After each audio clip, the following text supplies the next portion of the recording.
ચાલો આજે વાત કરીએ પ્રકાશની. આપણી આસપાસ જે પ્રકાશ છે એ શું ખાલી અજવાળું જ છે?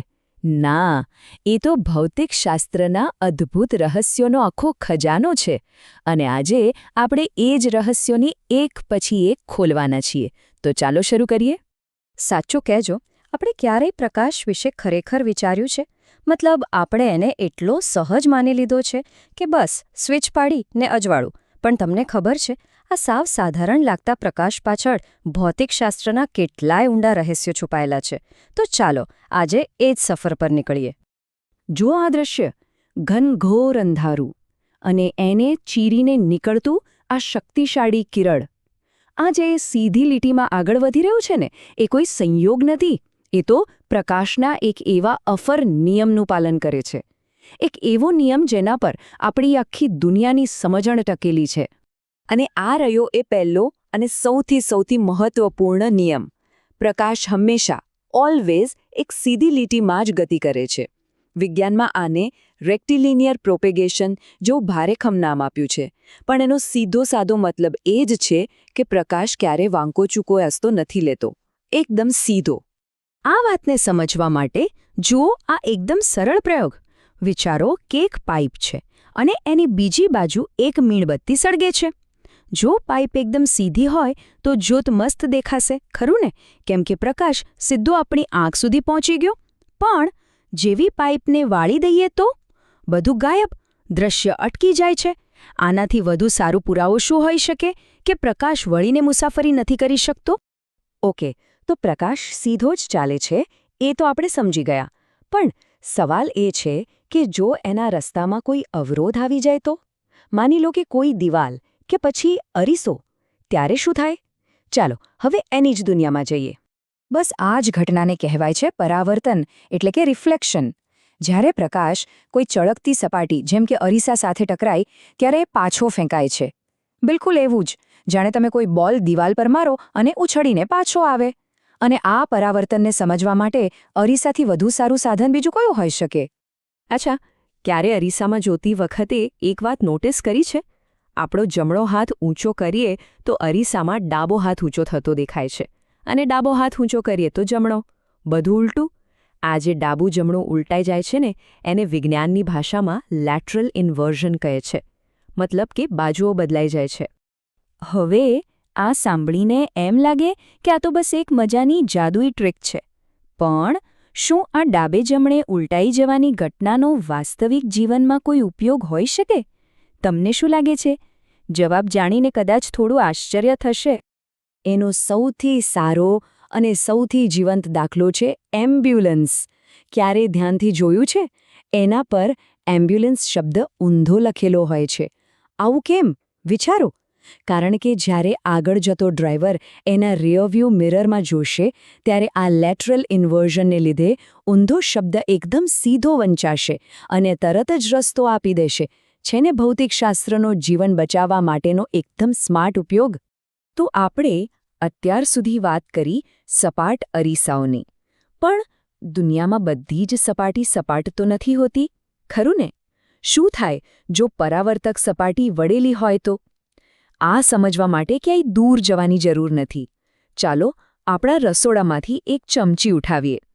આ સાદી ચમચી આપણને ગોળાકાર અરીસાઓનો બેસ્ટ પરિચય કરાવશે. હવે જુઓ, ચમચીની બે બાજુઓ છે. અંદરની બાજુ જ્યાં ખાડો છે એને કહેવાય અંતર્ગોળ અથવા કોન્કેવ, અને ચમચીની પાછળની ઉપસેલી બાજુ એને કહેવાય બહિર્ગોળ અથવા કોન્વેક્સ. ગાડીઓના સાઇડ મિરર આવા જ બહિર્ગોળ હોય છે, જેથી પાછળનો વધુ મોટો એરિયા દેખાય. આ બંને સપાટીઓ પ્રકાશને સાવ અલગ રીતે પરાવર્તિત કરે છે. ઓકે, તો પ્રકાશ સીધો ચાલે છે અને ટકરાઈને પાછો પણ ફરે છે. પણ શું એને વાળી શકાય? શું એનો રસ્તો બદલી શકાય? જવાબ છે હા, બિલકુલ. અને આ જે પ્રકાશને વાળવાની ઘટના છે ને, એને કહેવાય છે વક્રીભવન. અને આ જાદુ કરે છે લેન્સ. તો ચાલો હવે લેન્સની દુનિયામાં જઈએ. અહીં પણ મુખ્યત્વે બે પ્રકાર છે. પહેલો છે બહિર્ગોળ લેન્સ. એ વચ્ચેથી જાડો હોય અને એનું કામ છે પ્રકાશના કિરણોને એક જગ્યાએ ભેગા કરવાનું, બિલકુલ મેગ્નિફાઇંગ ગ્લાસની જેમ. અને બીજો છે અંતર્ગોળ લેન્સ. એ વચ્ચેથી પાતળો હોય અને એનું કામ સાવ ઊંધું છે, પ્રકાશના કિરણોને ફેલાવી દેવાનું. જે લોકોને દૂરનું નથી દેખાતું એમના ચશ્મામાં આ જ લેન્સ હોય છે. અને પ્રકાશને આમ વાળવાની જે ક્ષમતા છે એ કેટલી બધી કામની છે. એનું સૌથી કોમન ઉદાહરણ છે આ મેગ્નિફાઇંગ ગ્લાસ.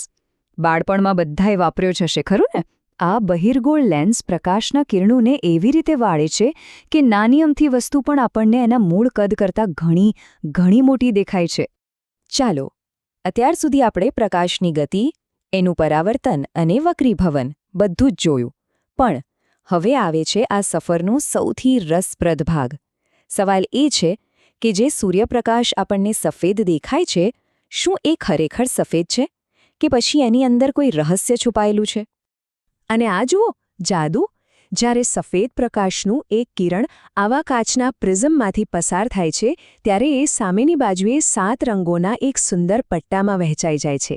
એ જ 7 રંગો જે આપણે મેઘધનુષ્યમાં જોઈએ છે. આ જે રંગો છૂટા પડવાની ઘટના છે એને વિભાજન કહેવાય છે.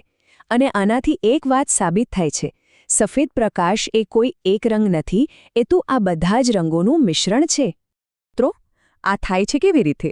ખૂબ જ સરળ છે. જુઓ, જ્યારે પ્રકાશ પ્રિઝમમાં પ્રવેશે છે ત્યારે તે થોડો વળે છે. પણ મજાની વાત એ છે કે દરેક રંગ અલગ અલગ પ્રમાણમાં વળે છે. રાતો રંગ સૌથી ઓછો વળે છે અને જાંબલી રંગ સૌથી વધારે. બસ આટલા નાના ફેરફારને કારણે જ બધા રંગો એકબીજાથી છૂટા પડી જાય છે અને આપણને આખું મેઘધનુષ્ય દેખાય છે. હવે એક લોજિકલ સવાલ મગજમાં આવે, ખરું? જો સફેદ પ્રકાશને 7 રંગોમાં તોડી શકાતો હોય તો શું એનું ઊંધું પણ શક્ય છે? શું આ 7 રંગોને પાછા ભેગા કરીને સફેદ પ્રકાશ બનાવી શકાય? શું લાગે છે? ચાલો જોઈએ. અને જવાબ છે હા, બિલકુલ કરી શકાય. આ જે પ્રયોગ છે એને ન્યૂટનની તખ્તી કહેવાય છે. જો એક ગોળ ચક્રડી પર મેઘધનુષ્યના 7 રંગો દોરેલા છે. હવે જ્યારે એને ખૂબ જ ઝડપથી ગોળ ફેરવવામાં આવે ત્યારે શું થાય? આપણી આંખો એટલી ઝડપથી બધા રંગોને અલગ અલગ નથી જોઈ શકતી. એ બધા મગજમાં ભેગા થઈ જાય છે અને આખી તખ્તી આપણને સફેદ દેખાવા લાગે છે. તો પ્રકાશની આ આખી અદ્ભુત સફર પછી આપણે શું શીખ્યા? ચાલો, જે મુખ્ય વાતો આપણે જાણી એને ફટાફટ એકવાર યાદ કરી લઈએ. આપણે 4 મુખ્ય અને એકદમ પાવરફુલ વાતો જાણી. નંબર 1, પ્રકાશ હંમેશા સીધી લીટીમાં ચાલે છે. નંબર 2, અરીસાઓ પ્રકાશને પાછો ફેંકે છે.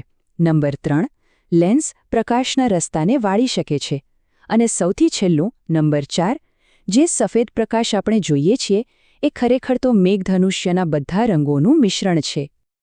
તો હવે જ્યારે આ બધા રહસ્યો આપણે જાણી લીધા છે ત્યારે હવે પછી જ્યારે પણ કોઈ બારીમાંથી આવતું સૂર્યનું કિરણ જોશો કે અરીસામાં જોશો કે પછી વરસાદ પછી આકાશમાં પેલું સુંદર મેઘધનુષ્ય જોશો ત્યારે શું દેખાશે?